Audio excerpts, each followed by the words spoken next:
Good afternoon. I'm Bronwen Maddox. I'm Director of the Institute for Government. I'm delighted to welcome you here this afternoon to hear what John Manzoni, Chief Executive of the Civil Service, has to say.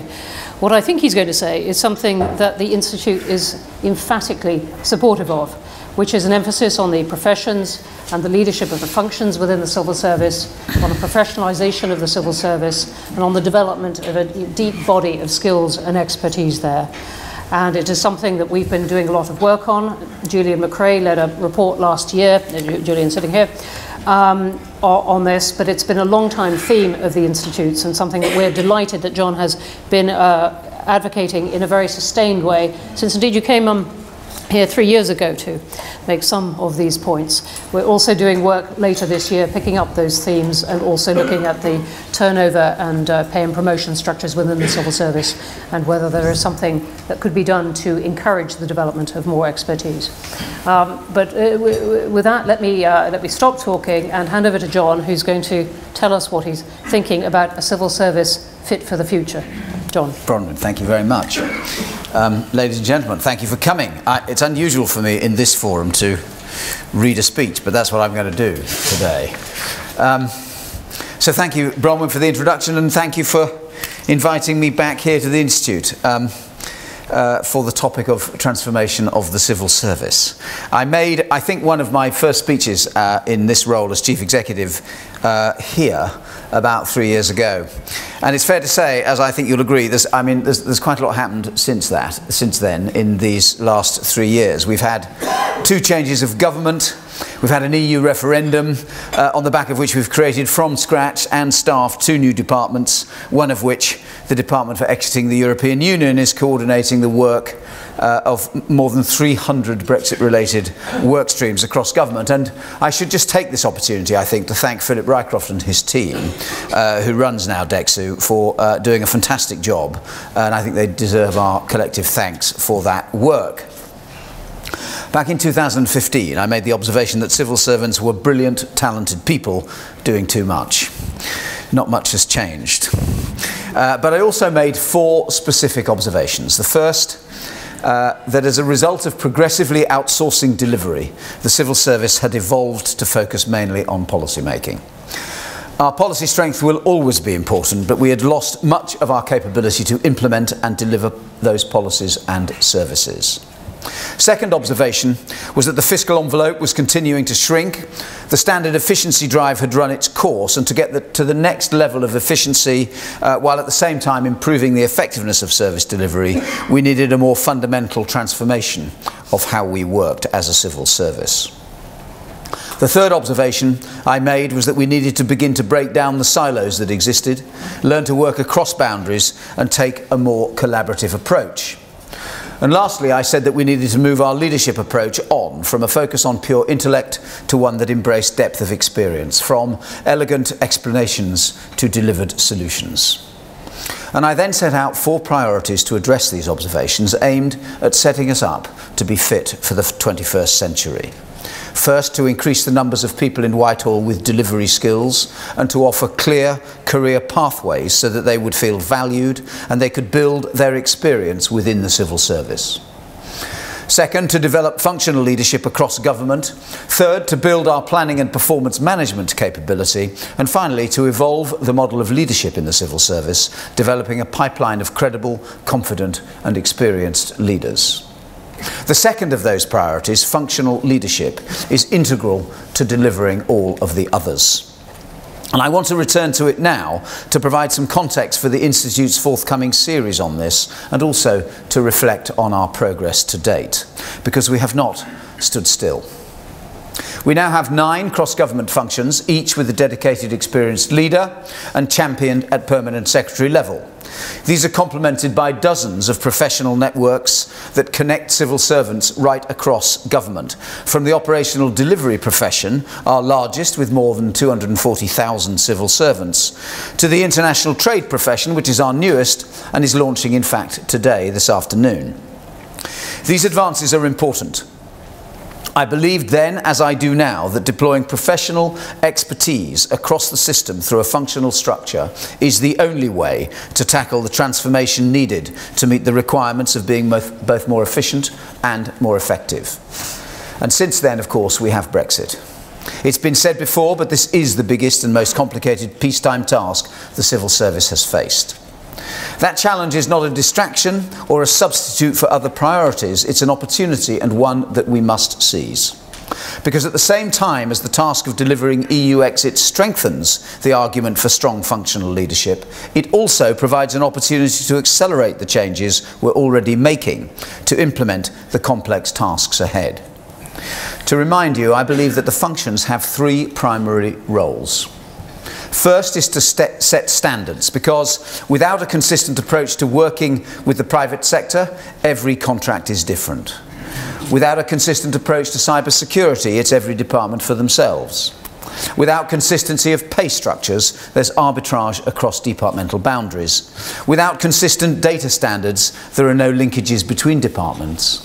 And without consistent technology standards in buildings, it sometimes isn't even possible for a visiting employee from one department to log on in another department's building. Second, functions have a leading role in building the skills and capability we require.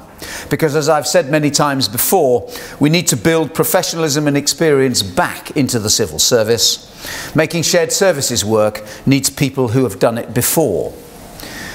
Building sophisticated and flexible relationships with the private sector needs experienced commercial people to move us on from the transactional price-based relationships that still exist across parts of our system. We need to have people with technical and data skills as we increasingly engage with citizens in a digital world. And we need proper project management skills to undertake the complex projects the civil service is now involved in. And third, functions help shape cross-government strategies. Because we needed to see, for instance, the multiple connections a company like Carillion had across government, so that we were able to respond to that situation and protect public services in the way that we did. Something that would simply not have been possible 2 or 3 years ago. We need to have mechanisms for building careers and developing our people to be the best that they can be, and that needs cross-government coordination. We need to have consistency in how we build new digital systems because of the efficiencies and the economies that come from having common platforms. We need to bring multiple departments into the same buildings, not just for the sake of economy, but for better, smarter, more collaborative working. And we need to have common ways of doing transactional processes so that we can benefit from the huge economies of scale that government can bring to bear. To do otherwise would be such a waste of taxpayers' money. Seen through these lenses, the appeal of functional models seems obvious. But historically, we haven't been set up like that, and to make it so is not a quick fix. We have to build professional pathways to attract people to join the civil service and plan their careers, to give them the experience they need over time, and that is now starting to happen. We have to begin to value skills in our leaders. Intellect alone is not enough. We need more, because otherwise the system simply won't be able to support the implementation challenges that we face today. We need to learn new ways of working, because a cross-government matrix structure is in itself new, and it has to add value to what went before, and that takes time to learn and skilled people to implement. And of course, at the same time, we must continue to deliver services that meet the standards and convenience citizens have come to expect as 21st century consumers. So transforming what we deliver means transforming how we deliver it. And that delivery needs the skills and experience I've described. Returning to the current challenges of Brexit and the need to use this moment as an opportunity to accelerate. It demands that we both think through a complex set of problems and deliver the solutions on the ground within a fixed time period. We can't do that unless we approach this challenge differently to the way we have done things in the past. And the good news is, it's already happening. We are accelerating the changes we need, and they are helping us to deliver what we need to deliver. Just to take a few examples where we're leveraging the functional structure in that task. Many of the Brexit-related projects require multiple new contracts and procurements. We're already using the commercial teams to help structure those for maximum effectiveness in the market. We're setting up ways of accessing skills in the market that will deliver right across government, not just department by department. Many Brexit projects require new technology in one form or another, and those systems are being built to our new digital standards in agile ways with new and different partners, allowing an iterative development process. Even 3 years ago, that would not have happened because we did not have the digital skills in-house or the awareness to do it. We have a group of experienced project leaders, many of whom have been trained through our major projects leadership programmes and are now being deployed into the most complex Brexit projects. These are the leaders who will help us get projects through that difficult gap between designing a policy and putting it into action. As Tony Meggs has called it recently, the valley of death. This is all work in progress, but we've come a long way in a short period of time.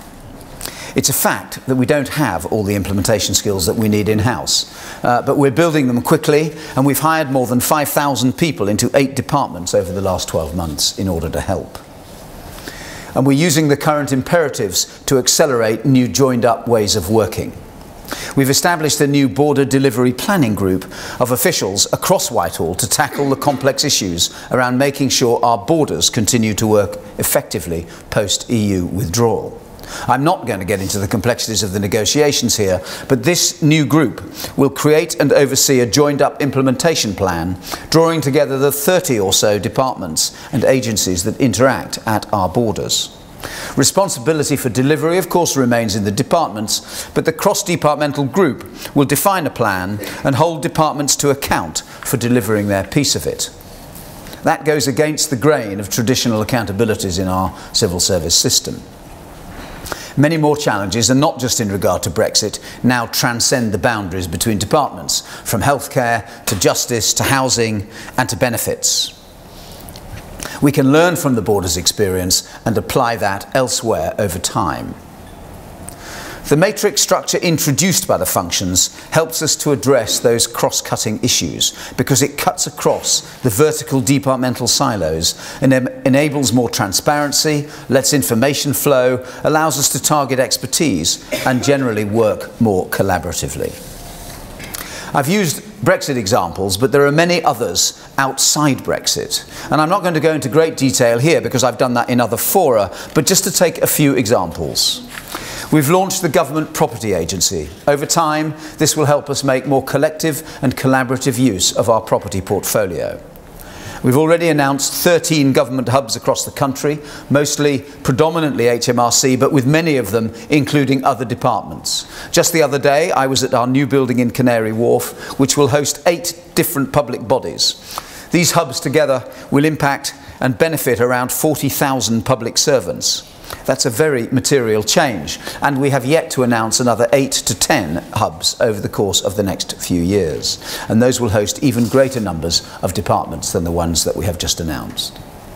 We've now stabilised and are seeing the benefits from the various centres of expertise that we have across the civil service, from the shared services centres, which are taking shape across government, to the debt market integrator joint venture, which has collected 17% more debt than would otherwise have been lost to government, and our Crown Hosting joint venture, which has again proven hugely successful in efficiently hosting legacy systems and has saved many hundreds of millions of pounds.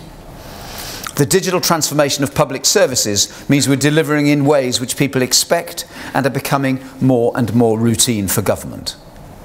At Newcastle Crown Court last month, I saw firsthand how video hearings are revolutionising the way our court system operates. In the first month of starting to resolve small claims online, there are litigants who have resolved their case in just 2 hours. And prosecutors are getting to work digitally too, with online pleas for offences like fare evasion. This is groundbreaking modernisation, which takes an enormous management focus and huge effort to deliver. HMRC is trailblazing the adoption of artificial intelligence and robotics for mass repetitive tasks, and we've recently established a centre of excellence to accelerate the adoption of this technology across government. And we're mining the potential in data and prospecting in emerging areas like geospatial data to unlock value across the economy. All of these are in motion, and over the last 2 or 3 years have contributed material savings and efficiency to government. I could go on, but the point is that significant change is already being delivered, and our task is to accelerate that change, not only using the imperative of Brexit, but our impatience to change and modernise our civil service to meet the challenges of today. So the question is, what next? What must we do to sustain and accelerate this progress? So I want to highlight 3 areas. How we're codifying the skills we recruit and reward, and hence embedding new career paths across the organisation. How we need to think about funding the functions and the centre going forward, and how we might adjust our governance to accommodate the changes that I've described. To take the first of these, we want to continue to attract and develop people with professional skills within the civil service. The interesting thing about setting up a functional structure is that we're now organised much more like the outside world.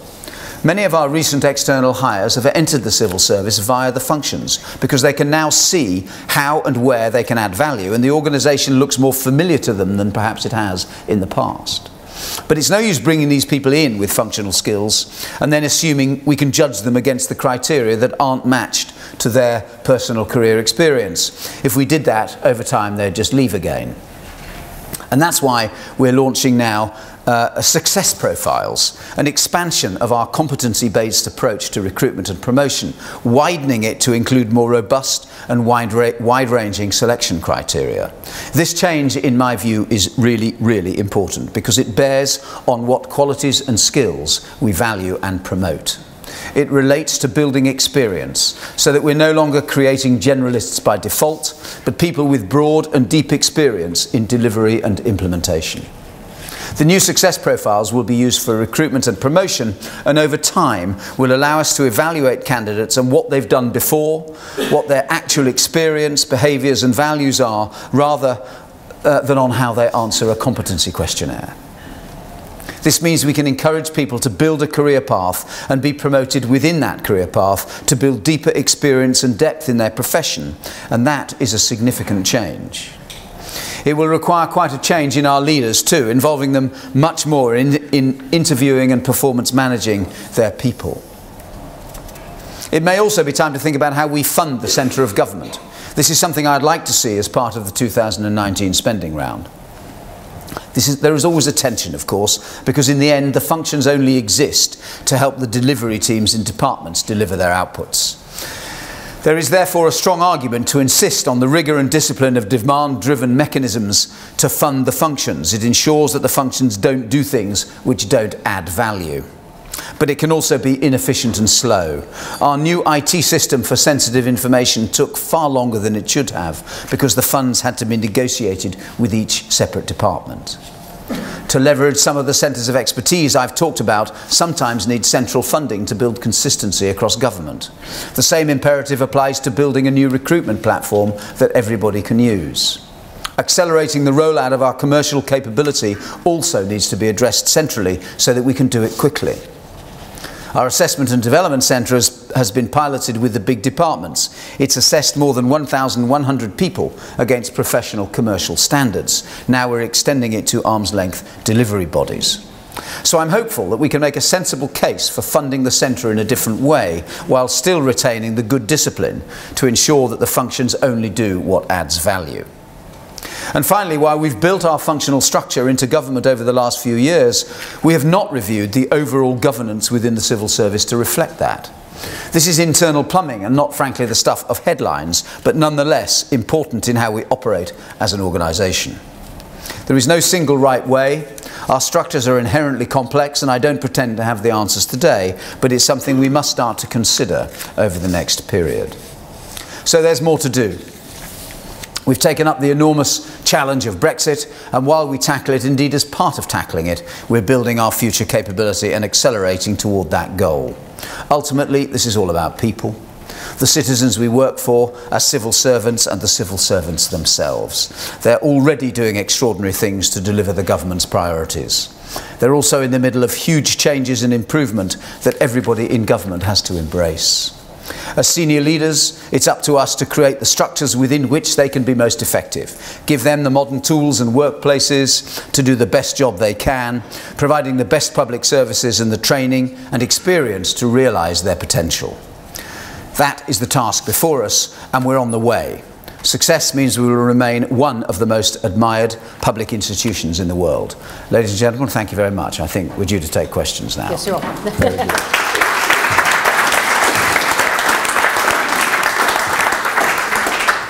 John, thanks very much. Refreshing to hear Brexit described as an opportunity, not just the massive opportunity cost that it often is. So we go into this discussion. May I thank Oracle as well, our partners, not just in this event, but actually in a lot of this work on the functions and on the leadership of that. You've been immensely thoughtful and committed to those issues. Thank you.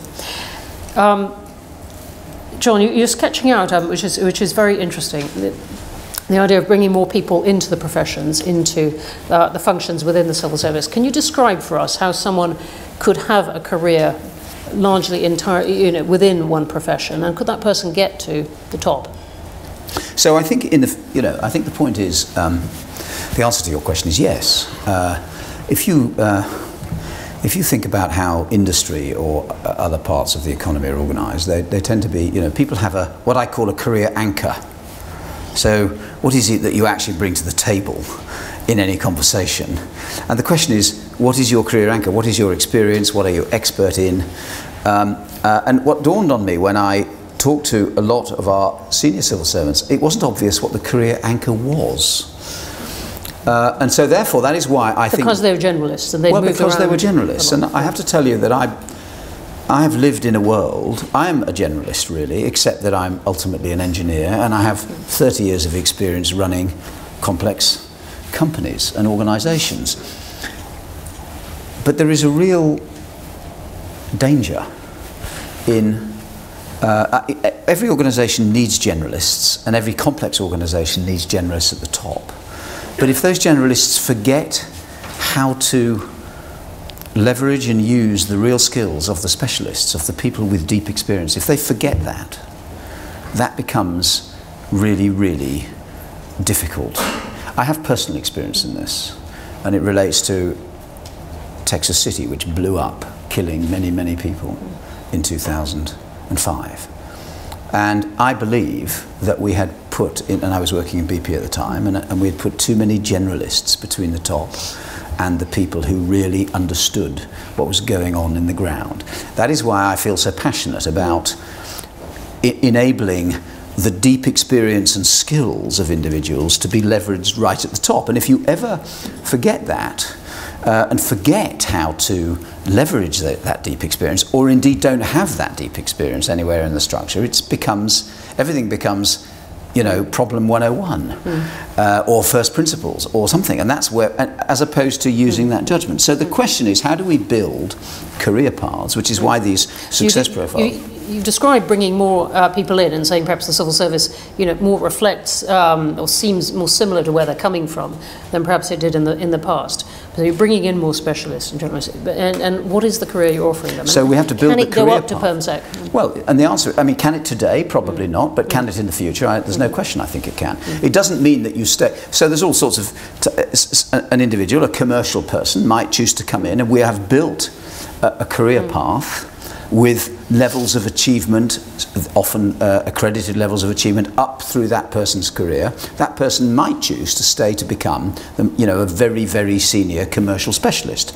But equally, at some point in that person's career, they may choose to say, I'm actually going to go and broaden, but still having built an anchor of commercial expertise.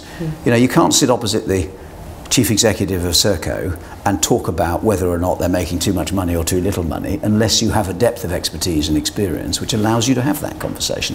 And there is absolutely no, I keep saying, there is no reason why in the civil service we can't give technologists, project people, commercial people, HR people, finance people, the depth of experience. We do more of all of that stuff than any company in this country. And so therefore, it's just that we don't seem to value it. So what we've got to do is build those career paths which allow those people to come in, and they can always make choices. And actually, by the time you get to the top, you need to have done something other than just the commercial thing, and that's fine. But if we do that in a managed way, then there's no reason why we can't have really deep commercial expertise sitting at the top of the civil service. Now, I've brought them in at the head of the functions, and we've built it down, but there really is no, and of course the cultural change is there's no reason why somebody with an HR background or somebody with a commercial background can't sit and be a permanent secretary. Actually, it turns out I'm a permanent secretary. I keep reminding myself, as well as the chief executive, and I haven't actually got a great deal of experience with dealing with ministers, but so far, so good, right? So there's no reason why you can't have and build these careers, and that is why the building of career paths is so important, which is what we're doing. How much turnover within a department is good for the civil service? This is an old discussion, obviously, and you know, in many ways churn is very damaging. On the other hand, you do want a bit to yes, of course, and you need a healthy mobility. I think the IFG figures are something like 8% per department, but 15% in some. So yes, I can't remember the numbers, but they range. It bounces around a bit, and obviously it's different general, in the Brexit departments. The combination of perhaps not valuing an individual, you know, seeing something all the way through, that is, you know, not good. Plus, of course, we are in a very complex world of remuneration and such things, and young people, of course, want progress, and we have to solve that issue as well. So why wouldn't they go for a promotion over there or go for a promotion over there? You would if you were them. And I understand all of that, and that's why this is I mean, it's a bit in the wiring and the plumbing, but it is absolutely fundamental to allowing us to create for a young person a career, and actually, so therefore... But you can't build the expertise that you're talking about if there is so much incentive for movement in order to get promotion. So you have to change what you value, and you have to then allow our remuneration structures to reward people for staying where they are and getting better at what they do. And you do that within the 1% pay cap? It's all, everything's a compromise, right? But actually the answer is, yeah, I mean, we must do that, and that's what we're working on. And how do you create the space for that? And these are... you know, we're not done, but these are absolutely changes which are being sort of engineered progressively over time. What happens to accountability if the functions get more and more important? You know, Select Committee wants to talk to someone from the civil service. Do they call the permanent secretary, or do they call the head of function? So it's an interesting question, and I have lived in a world where we have attempted to sort of codify accountabilities in a matrix structure, and that is actually, that gets really complicated really quickly. My own view, for what it's worth, is that we should retain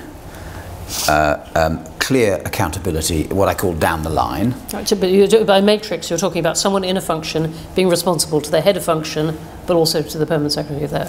No, but I actually mean that there are two influences on any one decision. There's a functional influence, by the way, this is the way you do the commercial, and there's a what I call the line influence, which is the person ultimately accountable for the outcome of that transaction, let's say. So I actually believe we should not muddy the line accountability. What we have to do is to create a behaviour set that, you know, usually in the world, Accountability 101 says, I'm in charge, I've got it all.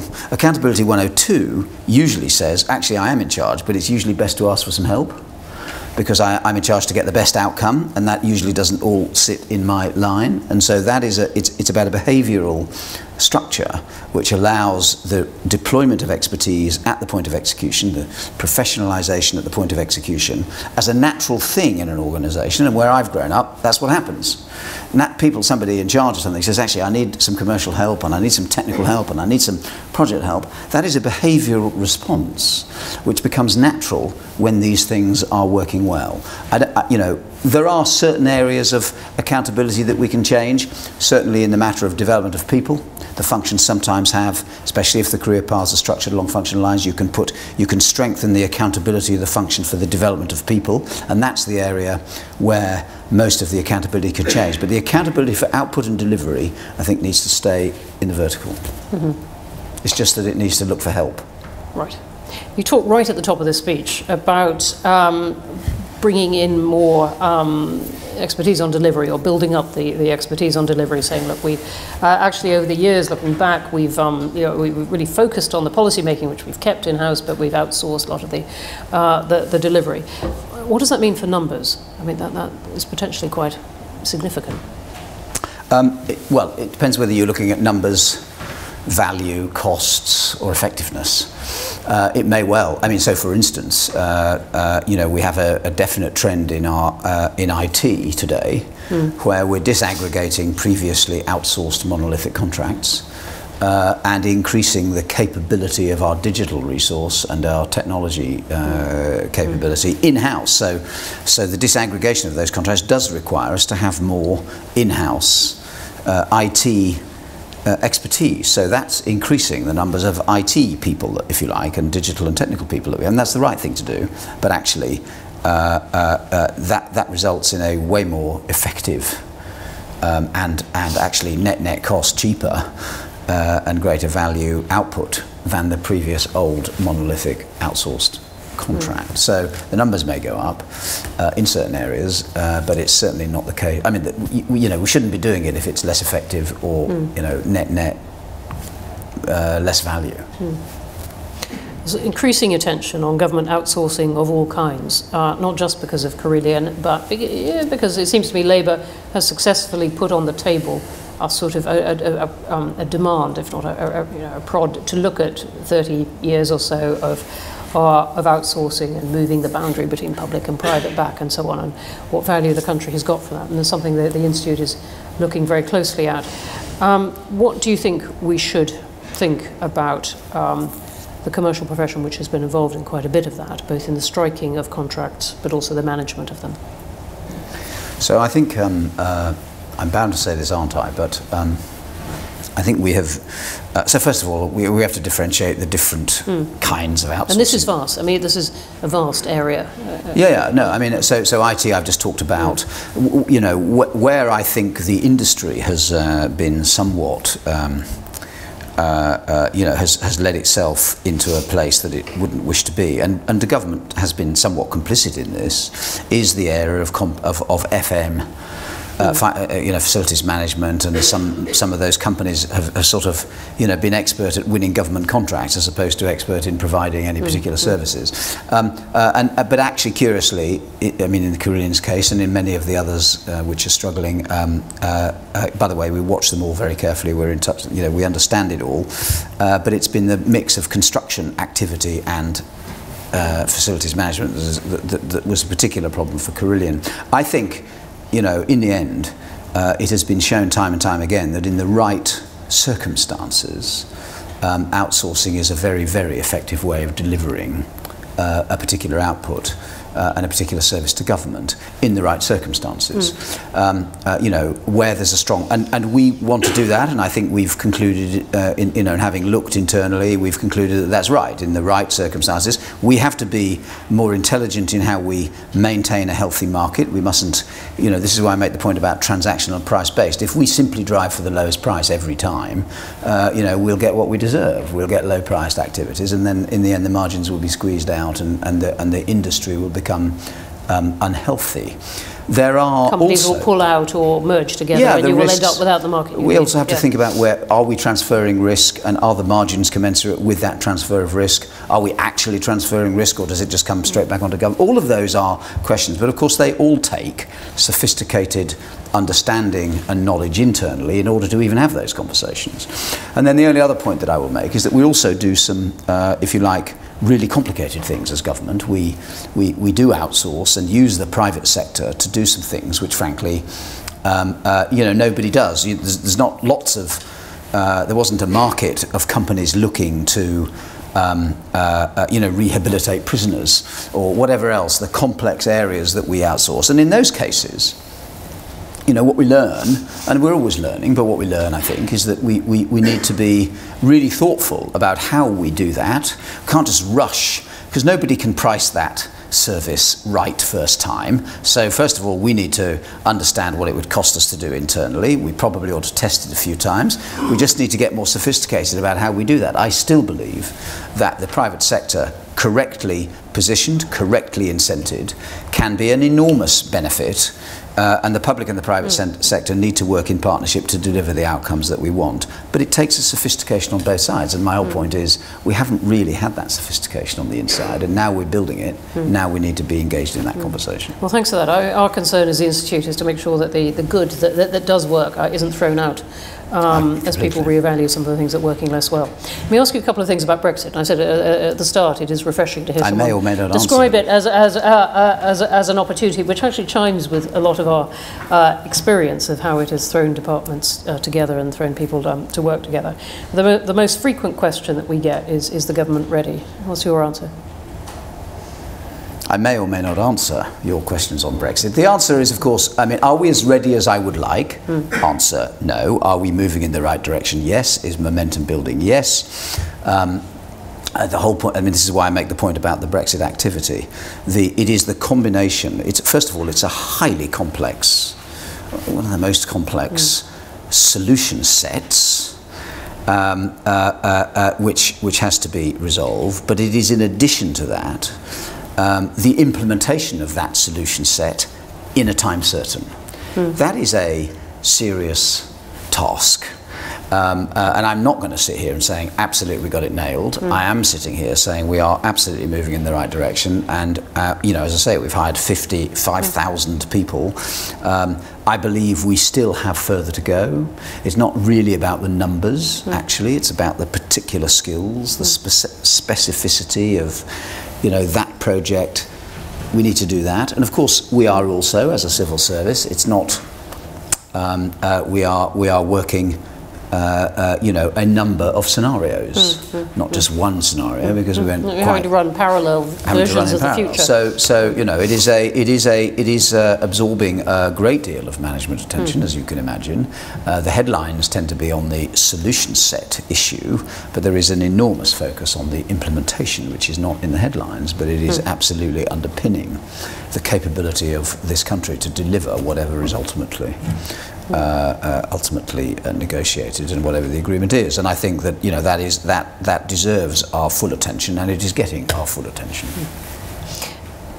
Departments, have they got the skills they need? You talked about the 5,000 that are going into 8 departments in the past 12 months. Has that taken us quite a way towards? It has taken us quite a way. I don't think we're where we need to be yet. I think we've still got you know, things to do. We're setting up, I mentioned, you know, we're setting up structures. There's a lot, it was very interesting, there's a lot of, again, the private sector is very keen to help. We have to structure that help in the right way, we have to invite that help into our system in the right way, and we are now setting up structures in order to be able to allow us to do that, and that's, I think, helpful. But this is you know, this is going to be a journey that does continue. Who's responsible for it being ready? Is that the Prime Minister's? Oh, that's above my pay grade. I have no idea. I guess, I mean, you know, the civil, well, who's responsible for anything in the civil service? You know, I just take it as my job to be pushing extremely hard on the implementation and the delivery capability. So personally, I think I have a responsibility to say we've got to be ready for this, and this is really the whole point. I mean, I think, you know, this is why this is a moment of acceleration, because this combination of solution space and delivery in a time certain is really, of course, something which takes both extraordinary, you know, I mean, you need extraordinary intellect and capacity and capability to deal with the solution space, and you need extraordinary delivery skills to deal with the delivery. Both of these have come at the same time, and that is why actually this is the moment of opportunity and acceleration. But obviously there is a political responsibility in the end, and that, I mean, as you described, they have to decide the solution. The civil service is, yes, it has to say what we're aiming for. The civil service has, in my view, been asked to sustain an enormous degree of ambiguity and planning for all this future. But no, thank you for that. Let's take some other questions. We seem to be more in darkness than usual. Is that? Maybe just pretty brighter outside. All right, let's start right in the front here. John, I was struck that when you talk about the civil service, you talk about the civil service as the organisation as a singular noun, which isn't always how it feels in the further parts of it. You obviously talk a lot about the functional strength of the civil service and therefore, in a sense, strengthening that singularity. But then you went on to talk about preserving broadly the current structure of line accountability. in a world where we do have 30 agencies at the border, do you think your model is consistent with the pattern of line accountability staying the same into the future? With the pattern of accountability staying the same? Line accountability. So is the current basic structure of the civil service sustainable in the world that you're wanting to push us towards? Okay, and would you like to say who you are? I'm Stefan Czarniowski from DWP. Thank you. So I think the answer, I mean, the question is about whether or not, you know, the structures are sustainable. I mean, my view on this, actually, in the end, you can put any structure you like around a complex organisation, and it's not actually that which ultimately matters. I can draw a bunch of boxes differently if that's what we choose to do. My point about accountability is that we need to be clear who is accountable for an output. But then we need to have the sophistication to understand when to ask for help. And there's a natural, I mean, you know, this isn't, nobody's wrong here, but I've seen it so many times before. I mean, people, no, I'm fine, thank you. But actually, no, we're not fine, thank you. We do need the help. So this is a behavioural and cultural learning. What you have to do is to set the sort of scaffolding and framework in place so that that help is available, you know, when called. Sometimes you've got to push. And that is, of course, why when you operate in a matrix, you need extraordinarily good judgment and wisdom to know when to push yourself onto something, when to wait to be invited, when to cajole, when to, you know, all of those things are important. As I say, I do think that, you know, already accountabilities to some degree. We are already buying centrally, you know, several £billion worth of things on behalf of departments. The shared services strategies already mean the transactional processes are being done over here for a department working over here. So those things naturally get, you know, but every organisation in the world works like that. My point is that the codification of all of that complexity can take you down a very long road and get very, very complicated quite quickly. Ultimately, the top structure of the civil service, whether we've got the right number of agencies, the right number of departments, in the end, you know, I think those will evolve, and they have evolved, and they will continue to evolve. I don't either have a point of view at the moment about a strong point of view about that. What I do think needs to happen is that was in the governance point that I made, what I do think needs to happen is that we need to increase the flows of information, for instance, as between the operating units and the centre. I find that and this is classic organisational stuff, if you get into a world where information is power, it's really not very agile, it's really not very operationally efficient. And there is no reason in a sophisticated world of accountability, just because I see all the information that you have. By the way, it doesn't mean I'm going to come and do your job. But teaching people that takes time. So I do think that there are things about the information flows that we need to ease up. There's a sort of, and these are behavioural cultural issues, not structural boxes, really. You know, I make no comment about the boxes, they may evolve. Thank you. Right here, second row as well. Sorry, yes, and then I will. We've got quite a good time. I'm Dougal Goodman from the Foundation for Science and Technology. Thank you very much, John, for a very interesting talk. My career anchor is risk management, as you probably remember. Do you think that you have the training in place for general managers and for the functional managers in terms of risk management? Not where we would like to be, Dougal, and you and I have had this conversation. I think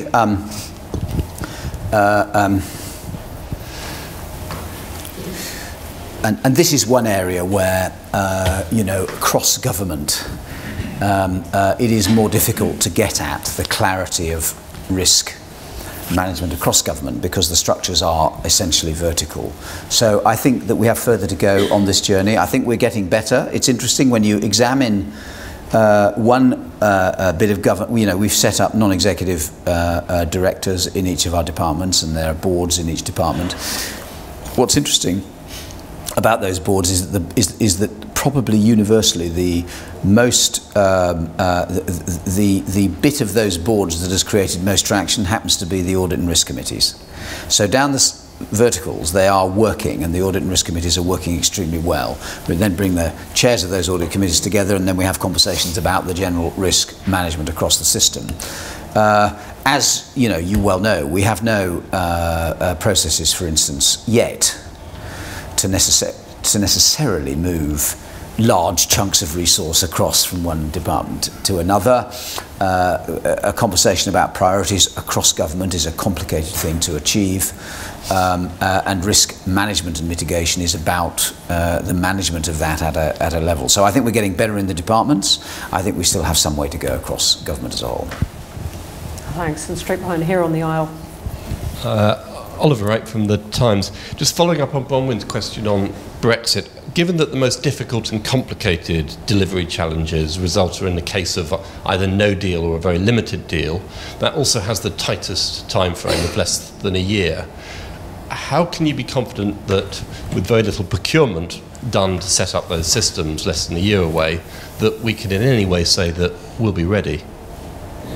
I believe that we're moving in the, as I said before, I think we're moving in the right direction. I think momentum is building. I think we are, the procurements are beginning to happen. Actually, curiously, a great deal of the implementation there's a great deal of technology associated with that implementation. In the old days, we'd have sort of done a lot of thinking, and then we'd have gone out with some massive procurement. That's what you would have seen, and you'd have said, oh, well, that feels better, we've got out with it. Actually, the world these days is more agile, it's more incremental. There are lots and lots of activity, there are lots and lots of very, relatively small pieces of activity, the sprints here, the sprints there, in the multiple projects.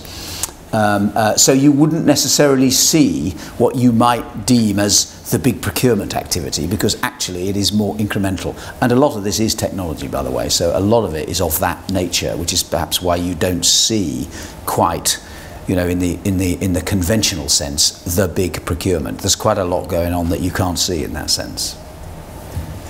Great.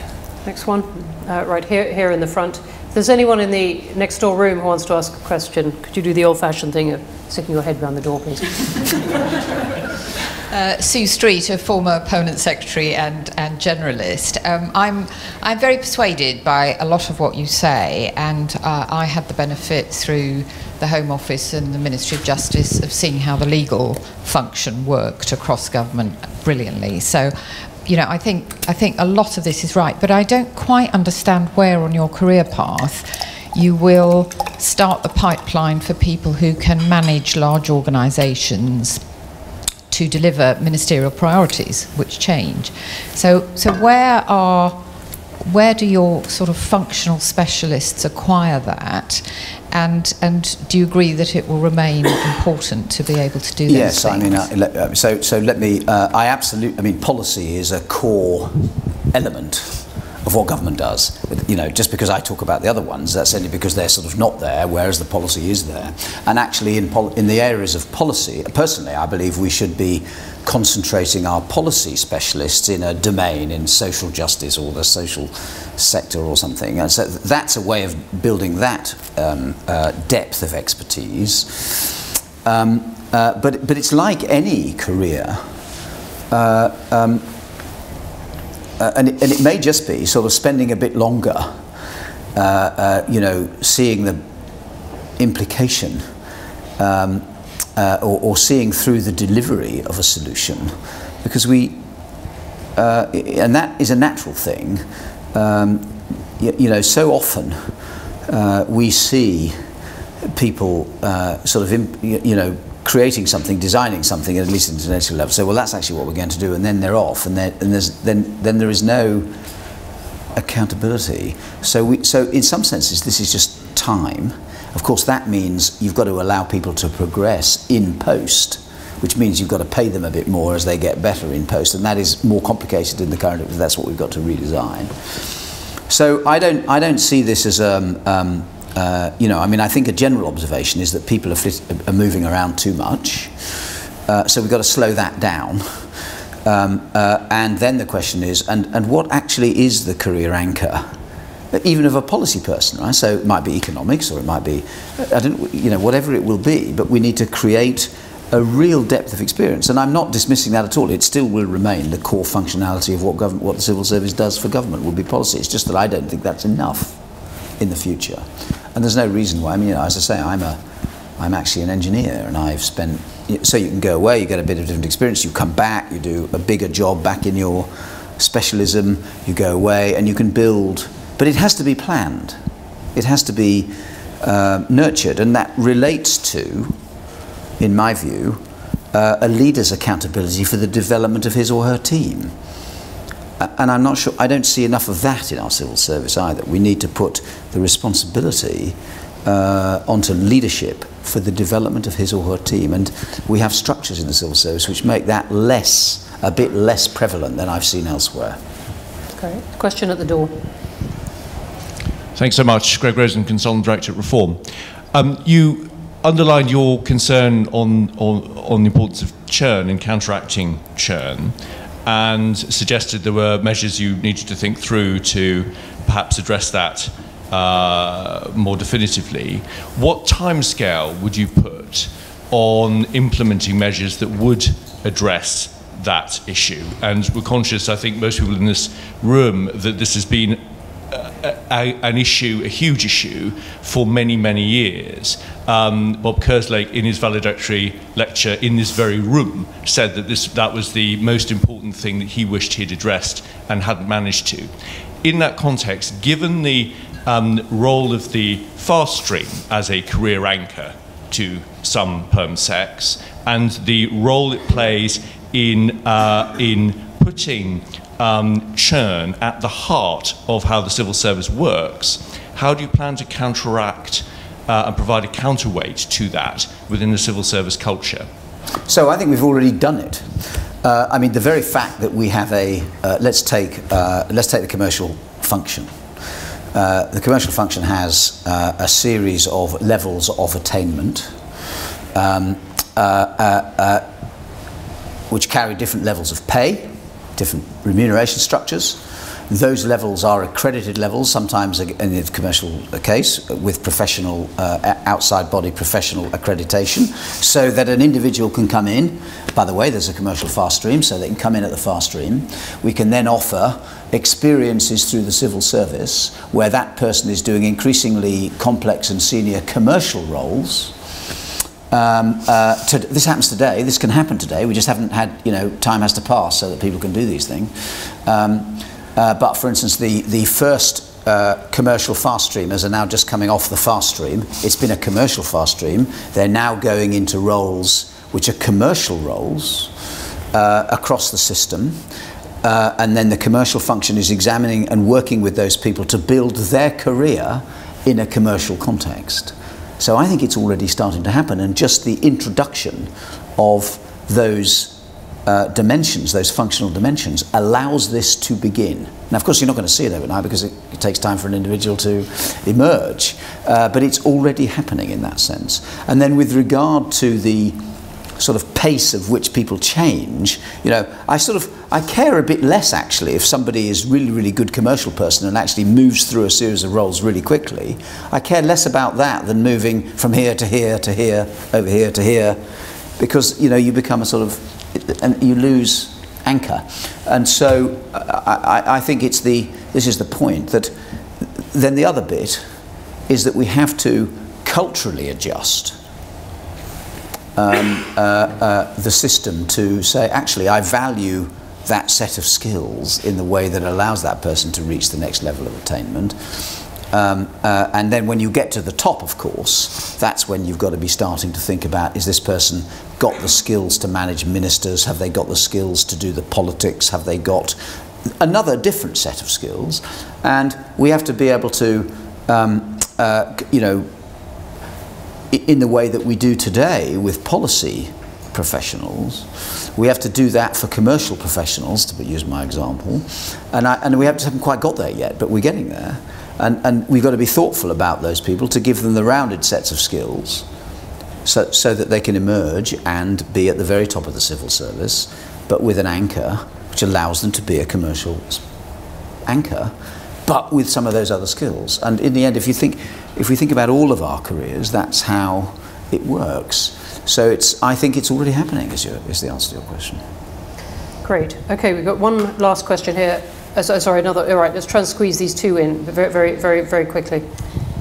Susanna from Civil Service World. I just wonder if you can give us any more details on the new success profiles. You described them as an expansion of the competency framework, but my understanding was that was going to be reviewed from the 2016 workforce plan anyway. So is this the kind of new competency framework for everyone, or is it just for functional people? When might we see them roll out? Just any more details on what that will involve. So it is an expansion, because competency remains a perfectly valid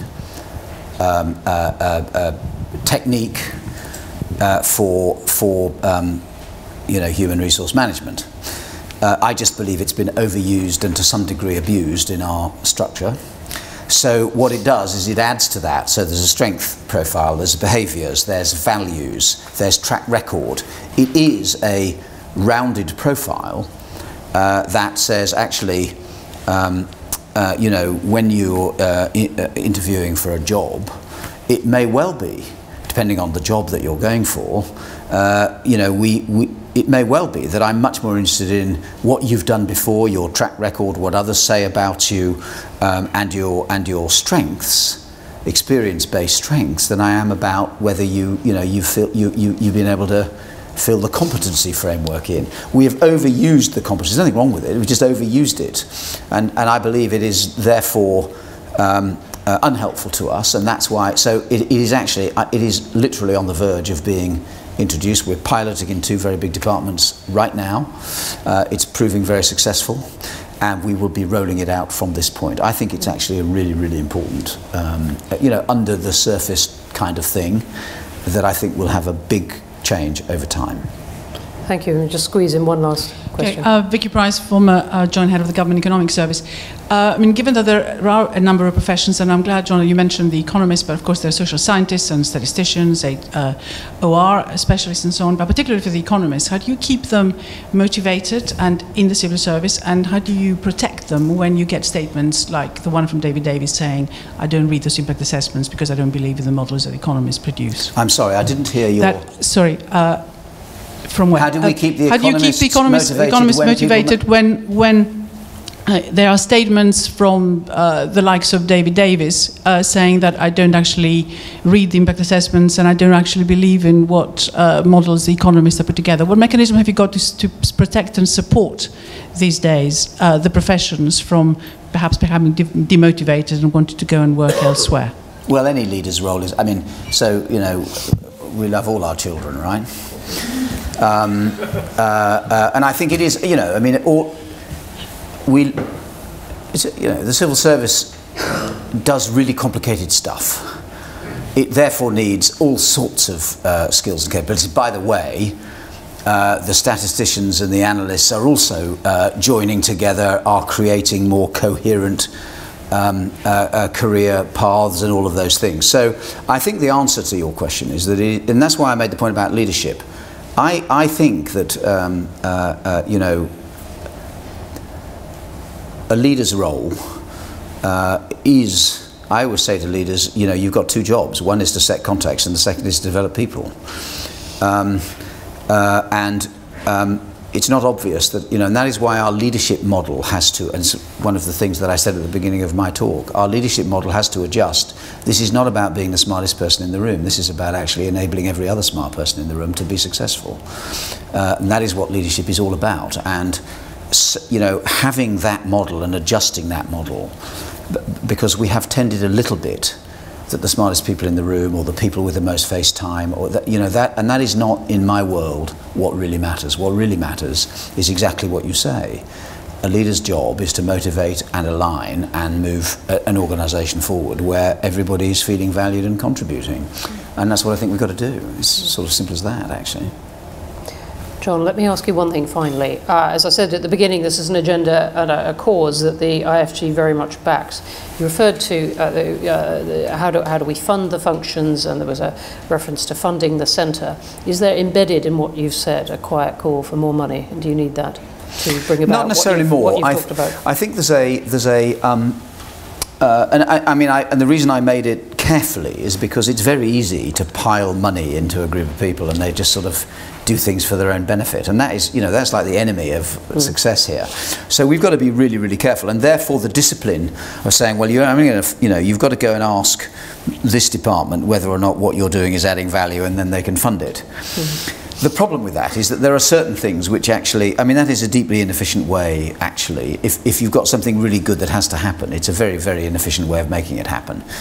It is also a very disciplined way to ensure that we don't waste money. I recognise the tension, and therefore we've got to approach this relatively carefully. But I do think there are examples where, in a strategic sense, we can accelerate the changes that we require to make by having that conversation. That's what I think. And that conversation in the current context of the way it's always been done is a more difficult conversation, is not easy to do today, and that's why I've raised it, because I intend to begin that conversation. It doesn't mean more money, it means, it probably means, I'll spend it here instead of here, or here instead of here, here, here and here, and I'll do it once. Right? We have today, it's tiny. You would never see this, right? We've built a little tiny, in fact, built several of them, the ways that an IT platform that allows people to pay, people to pay government. I can't remember whether it's people paying government or government paying people. I can't remember which way it is. It's being used more than 100 times in more than 100 places across government today. It's one of those little common platforms that is being used. And actually, the truth is, that would have been paid for 100 times, or we can do it once. That's the sort of thing, and that's a tiny little. You wouldn't even, they don't even hit the radar, but it's happening, and that at a bigger scale is the sort of conversation we've got to have. Thank you. We're going to have to stop there. Thank you for some great questions. Thank you for coming. Thank you again to the Oracle team. Most of all, thank you to John Manzoni.